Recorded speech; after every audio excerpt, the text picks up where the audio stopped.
Santa Gertrudis de Hefta es la que nos va a representar a nosotros en este grupo en el que vamos a comenzar a hablar. Vamos a hablar de la biografía de ella, vamos a hablar de un contexto de sus escritos y también vamos a hacer un análisis final acerca de su vida y un recorrido. Podemos decir de Santa Gertrudis muy poco, porque la vida de esta santa no es muy conocida. Los documentos perecieron casi todos en el siglo XVI durante las revueltas protestantes. Las únicas fuentes en sus propios escritos que tenemos es de una amiga y confidente de ella, que fue Santa Mactildis de Hackenborg. Santa Gertrudis nació un 6 de enero de 1256, no sabiendo bien cuál fue su lugar de nacimiento, tampoco de su familia y de sus parientes. Ella hace referencia a Dios mismo, que quiso alejarla de sus familiares y parientes para que el amor fuera solamente para Él, fuera entregado solamente para Él y no a su familia. Ella dice que Jesús no quería que su corazón fuera arrebatado por otros, sino para Él. Fue llevada al monasterio donde pasó toda su vida. Ingresó a los 5 años. Santa Matilde de Hackenborg, que era conocida como Mactildis, fue compañera de infancia del monasterio de Santa Gertrudis. Este monasterio era llamado Santa María de Helfta. En este monasterio la santa escribió sus admirables obras. Era un monasterio nuevo que estaba bajo la advocación de San Benito, tomando el hábito blanco de cister. Así siempre se proclamaron hijas fieles de la regla benedictina por este dicho caso. También se dedican sus revelaciones al doctor San Bernardo por sus admirables escritos, pero con menos veneración que a San Benito. La santa era amante de la oración, el trabajo y la poesía en alto grado de virtudes. Era abnegada, compasiva, celosa del bien, incansable en dar buen ejemplo, siempre con su sabiduría y prudencia, dulzura y discreción admirable, buscando en todo hacer la voluntad de Dios. En esta última etapa de su formación intelectual, la constituía el estudio de la teología, en la cual se incluían las Sagradas Escrituras, estudios de textos de los santos padres y de los autores místicos. Aparte de la cultura intelectual y artística, estaba también la cultura moral y monástica. Bueno, ella, Gertrudis, según lo que fuimos leyendo, era una persona inteligente, viva, despierta, sobre todo en su infancia, y decía que sobrepasó a sus condiscípulas en artes y letras. Sobre todo, bueno, en estas cosas que eran parte de la sabiduría humana y que ella estudiaba, y que luego fue a estudiar la ciencia espiritual después del momento de su conversión. Y bueno, ya llegada más o menos a la segunda etapa de su vida, la etapa de Gertrudis, ella deja de ser una profesora en ciencias humanas para convertirse después en una de las discípulas más aventajadas del Señor, como lo dice la introducción del libro que vamos a introducir justamente más adelante. Y después también, más adentrada su vida, ella continúa metiéndose en la vida mística hasta alcanzar una plena madurez espiritual. Y esto también lo vamos a poder ver en sus obras y cómo se va desarrollando. Y al apostolado verbal, la santa también añadió el apostolado escrito, ¿no? Así como lo vivía verbalmente ella, también lo desarrolla luego en sus escritos.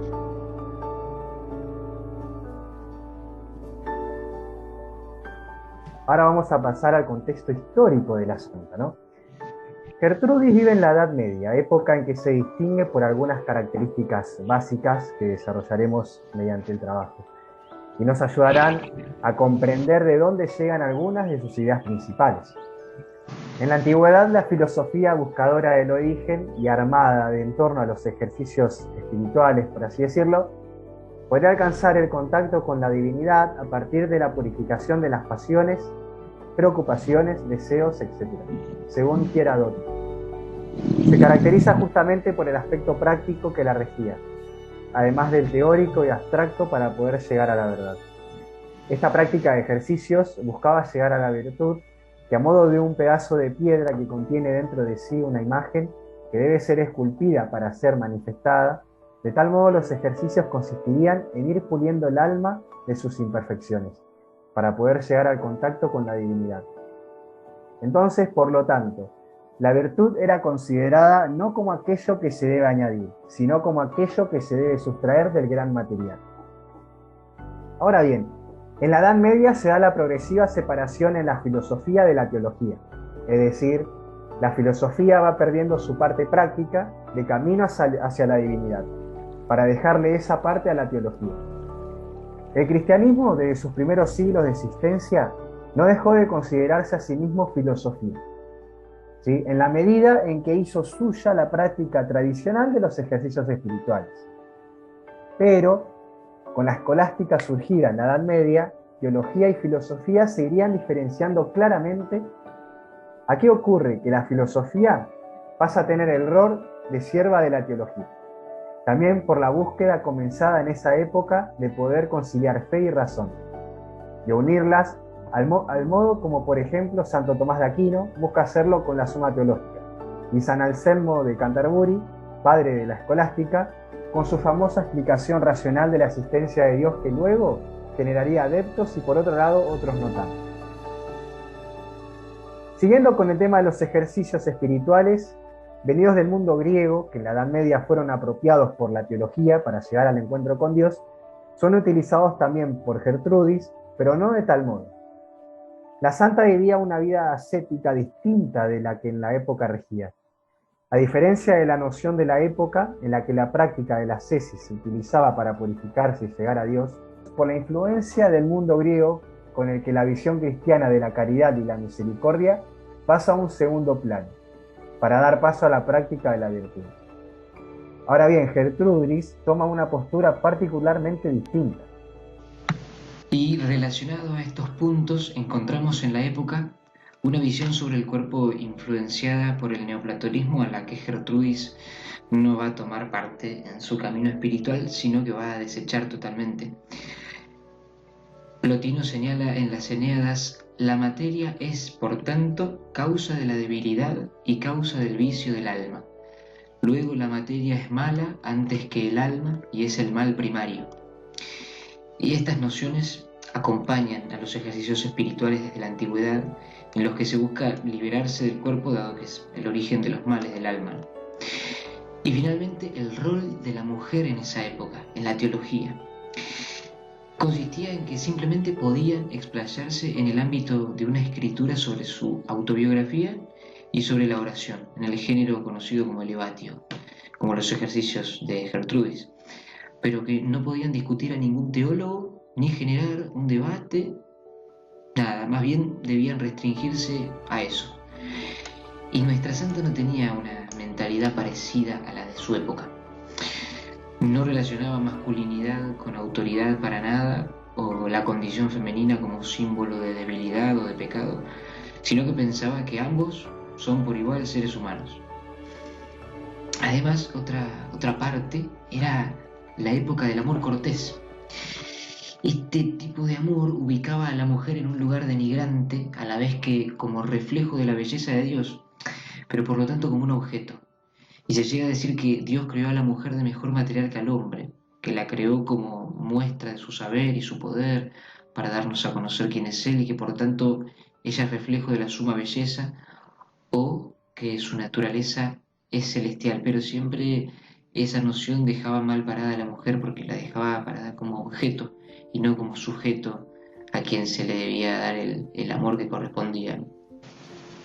Esta vivencia del amor era en el fondo denigrante, porque era siempre adúltero. En el matrimonio no era necesario. La mujer quedaba muy mal parada porque era educada para el matrimonio, para ser madre. Esa era la idea en la época, lo cual la redimiría de su inclinación perversa, y este matrimonio servía simplemente para el apellido, en realidad, y para ser objeto de la posesión del hombre, que corría un amor pasional valientemente hacia la conquista de mujeres, de las mujeres y de los hombres, y de otros hombres. En la filosofía griega, que llega a Europa a través de Averroes, se postula la existencia de un Dios impersonal, que existe y que nos sostiene, pero no un Dios al que se puede llegar a conocer por la razón al modo, que luego lo expone Santo Tomás en la Escolástica, desarrollando que el hombre es capaz de llegar a Dios por medio de la razón. Pero hay cosas que son dadas por la revelación, como el nombre de Jesús, la noción de la Sagrada Familia, entre tantas cosas. Gertrudis se relaciona con un Dios personal que la conoce, y no solo eso, sino que además quiere tener con ella un vínculo de amor esponsal, en donde la amada puede complementar el corazón de ese amado deseoso de ella. De ese modo, además, es posible vislumbrar cómo Gertrudis prescinde de la noción del amor de la época. En una época en donde predominaba la concepción del amor cortés, que es lo que anteriormente Manuel nos estaba comentando, a lo que Gertrudis jamás abocó, sino que el Dios personal con el que ella tiene un vínculo de tal envergadura puede sentirse plenamente amada y correspondida en ese amor, además de dignificada por el amor de la divinidad que la atraviesa y que la eleva.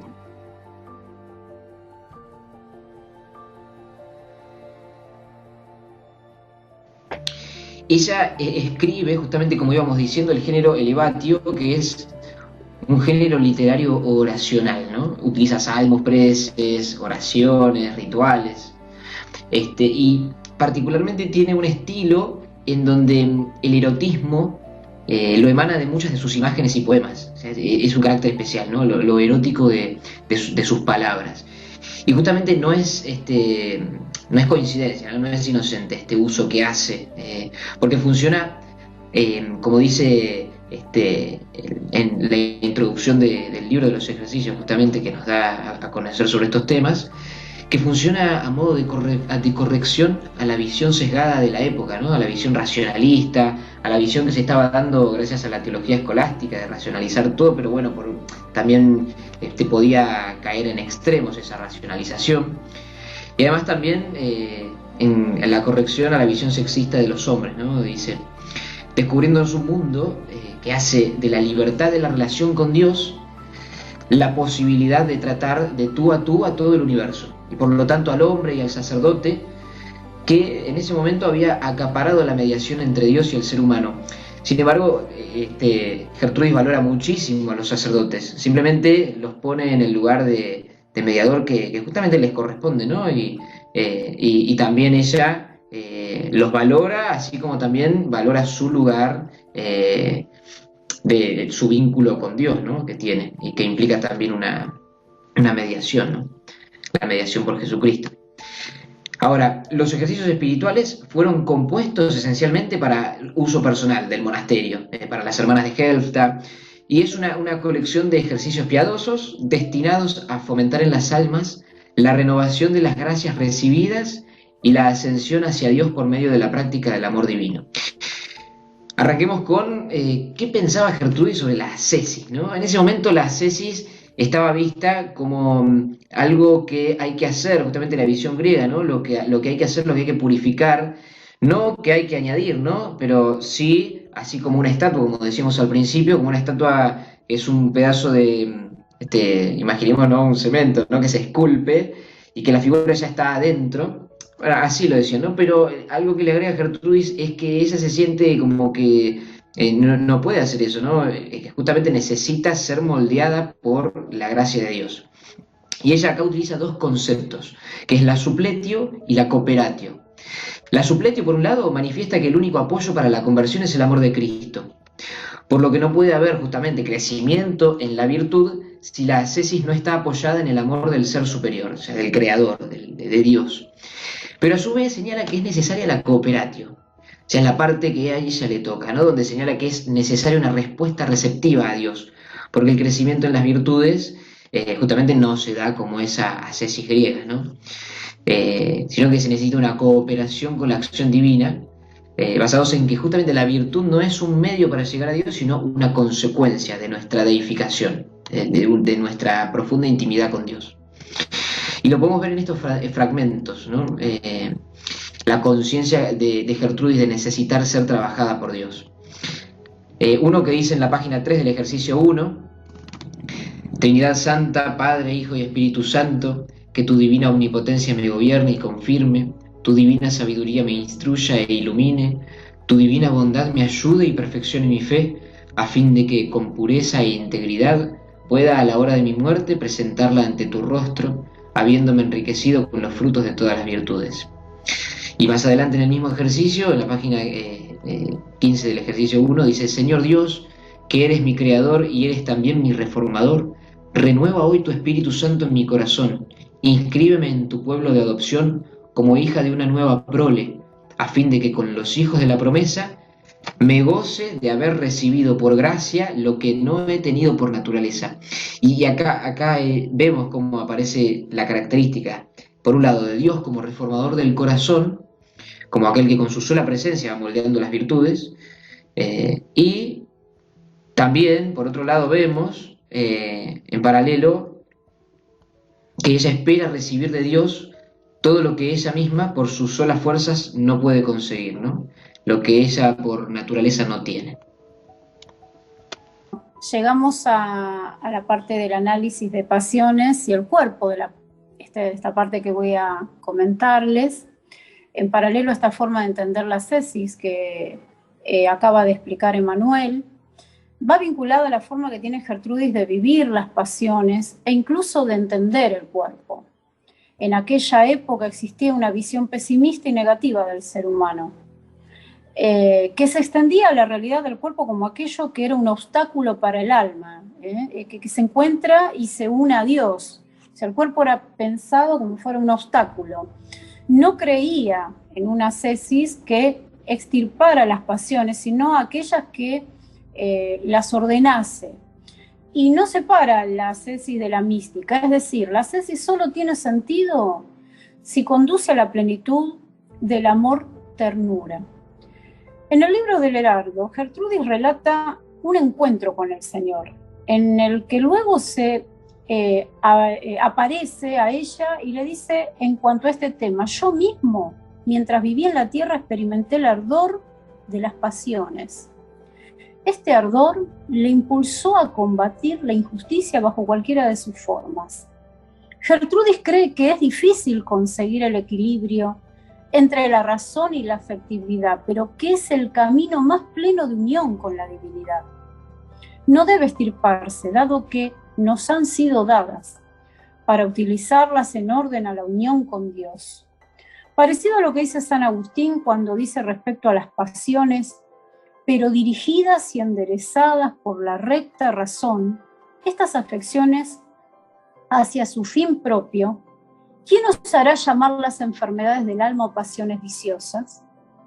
Las monjas de Helfta, en su teología experiencial, parecen querer imitar a la encarnación de un modo concreto y corporal, dejándose habitar en el origen de su bondad, sin despreciar el cuerpo y las pasiones, sino todo lo contrario, dándole el lugar que corresponde a cada cosa al modo de Dios hecho carne. Si hacemos un análisis un poquito del amor esponsal, es imposible continuar con el lugar que le da al cuerpo Gertrudis. En su espiritualidad, sin hablar del amor esponsal que caracteriza ese vínculo que ella tiene con Cristo. Esta relación podemos ver cómo está teñida por mucho de la Sagrada Escritura. Y en cuanto a los conceptos que utiliza para hablar de aquel a quien ama, más específicamente del libro El Cantar de los Cantares. Su amor es casi erótico. Mostraba una pureza y una riqueza en sus palabras para su prometido que eran exquisitas. Ese deseo de encontrarse con él, esperando y preparando su propia muerte. Llamaban de tonterías los demás, cumplimientos infantiles. También se decía que eran absurdas pueriles ternuras a los amorosos coloquios que Santa Gertrudis le daba a su Señor. Individualizaba su amor hasta en los más mínimos detalles.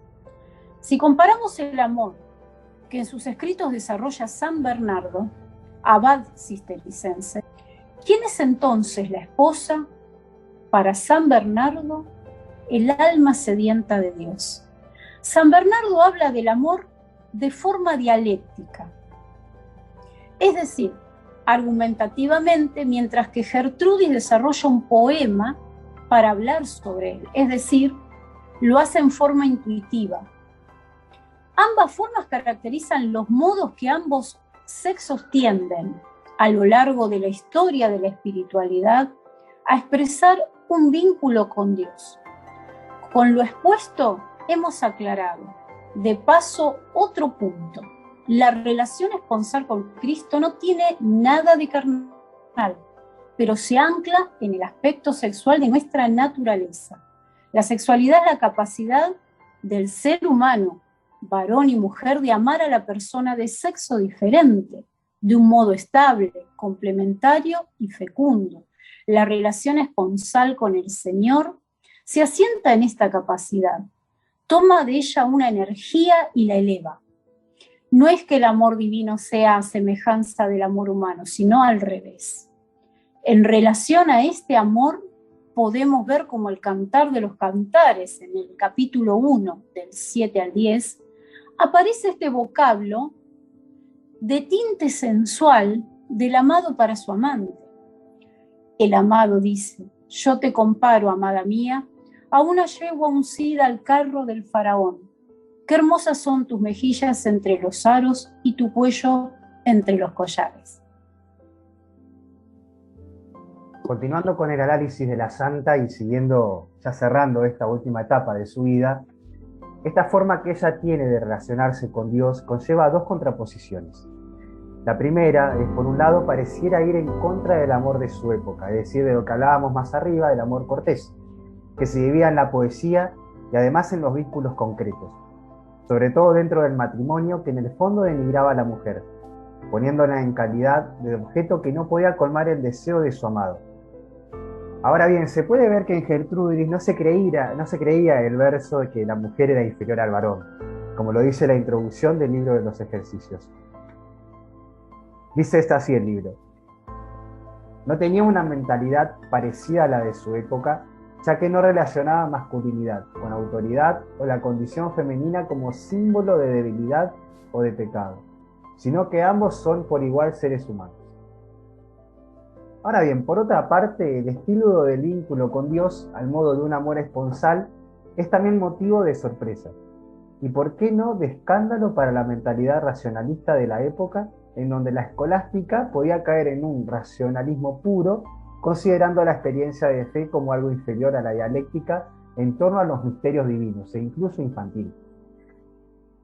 Es por esto que la espiritualidad gertrudiana es luz para la escolástica, porque aporta el complemento de la afectividad, una espiritualidad completa en la que la doctrina se vive experimentalmente.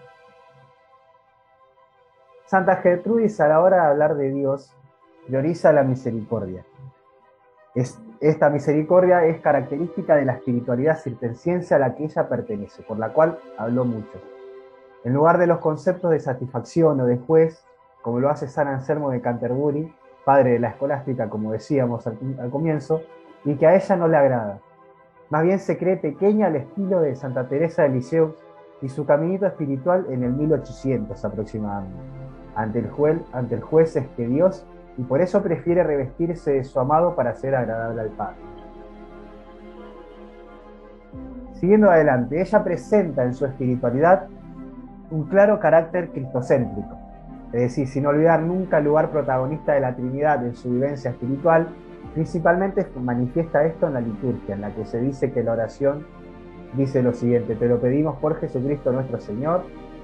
Ella la vive con todo el corazón y además lo practica por Cristo el Padre.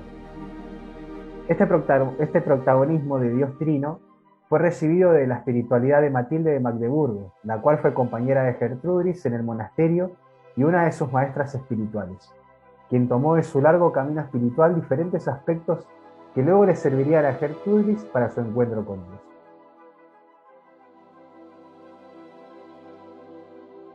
Cuando Santa Gertrudis relata su conversión en el libro Heraldo del Amor Divino, utiliza una caracterización de Dios que no podemos dejar de vincular con San Agustín, nuestro querido padre de la Iglesia.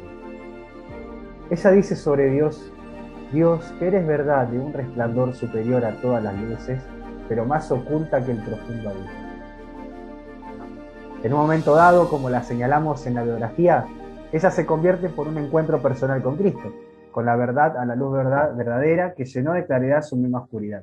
Esto es en una de las primeras visiones que ella experimenta con Cristo resucitado.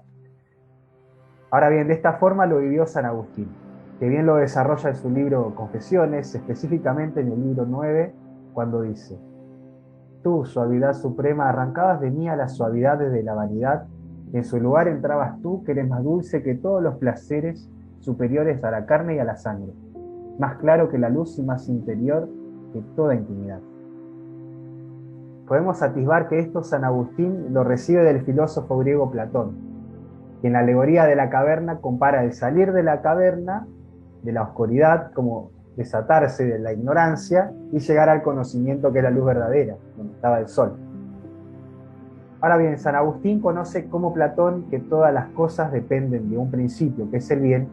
El modo, la belleza y el orden se hallan en todas las criaturas, y el mal es la corrupción de estos mismos. Por tanto, el mal es un agujero vacío del bien que debería no estar corrupto en las cosas, tal cual fueron creadas. Que San Agustín presente el mal como un agujero, como una falta de bien, como una corrupción del modo, la belleza y el orden, hace referencia a la noción de pecado, el cual dice que es posible para la libertad humana elegir el mal por sí mismo, dado que el problema del pecado está en la razón, que no ve suficientemente el orden.